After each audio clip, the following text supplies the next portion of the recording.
Welcome to the Slop Temple. We pray this video helps. In this video, I will explain how to play Wordle again. First, open your web browser and launch a new incognito or private browsing window. Then, simply go to the official Wordle website. Because incognito mode doesn't save your browsing data, the game won't remember you've already played today. This trick lets you enjoy another round of Wordle without waiting for the next day's puzzle. It's a quick and easy way to get more word-guessing fun. Another fantastic way to keep playing is by exploring Wordle archives. Many fan-made websites collect all the previous daily puzzles, allowing you to play them whenever you wish. You can find games from day 1 up to the most recent ones.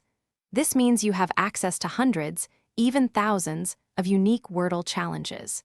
It's perfect for practicing your strategy or simply enjoying more of your favorite word game. If you've exhausted the archives or want a different twist, consider exploring Wordle alternatives. The popularity of Wordle has inspired many similar games, each with its own unique rules or difficulty. Some examples include games where you guess 4 words at once, or even 8 words simultaneously. A quick search for Wordle clones will reveal a vast array of options, providing endless new word-guessing adventures to enjoy.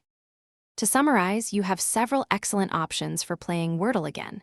For a quick extra game, simply open an incognito window.